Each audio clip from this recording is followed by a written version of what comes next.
Et la voici, cette image qui circule sur les réseaux sociaux depuis hier. Une célèbre statue de Séti vandalisée donc par un homme à coups de burin. Des passants ont tenté de le déloger en lui lançant des pierres jusqu'à l'arrivée des forces de l'ordre. Selon la police algérienne, cet homme est atteint de déficience mentale. D'autres parlent d'un acte à caractère islamiste. Une affaire qui fait en tout cas beaucoup parler des deux côtés de la Méditerranée. Notre éditorialiste Slimane Zeguidour nous a rejoint. Bonsoir Slimane. Bonsoir. Simple fait divers ou pas?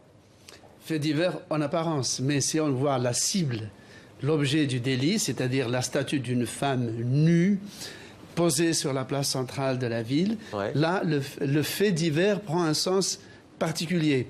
En tout cas, ça nous rappelle qu'il y a 20 ans, cette même statue avait été plastiquée par des activistes islamistes et la ville a dû la réparer en 24 heures. Noire, En fait, ce n'est pas un fait divers parce que depuis 20 ans, depuis plus de 20 ans, depuis l'arrivée des islamistes sur la scène politique en 90, il y a un processus de destruction de tout ce qu'ils considéraient comme étant des scories de l'époque païenne d'avant l'islam ou de la colonisation, voire des deux.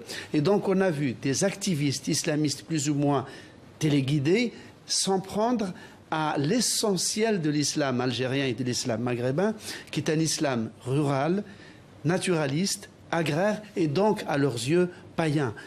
Dans le Maghreb rural, on vénère les vieux arbres, les vieux oliviers, les sources. Et les marabouts, ce sont les tombeaux de ces saints ancêtres, les santons qu'on vénère avec beaucoup de fêtes, de musique.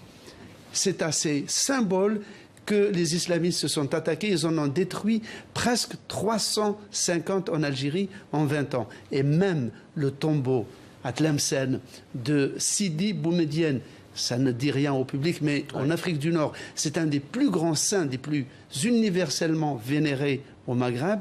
Même ce mausolée qui se trouve donc à Tlemcen a été profané il y a une vingtaine d'années. Voilà pour ce décryptage. Merci Slimane.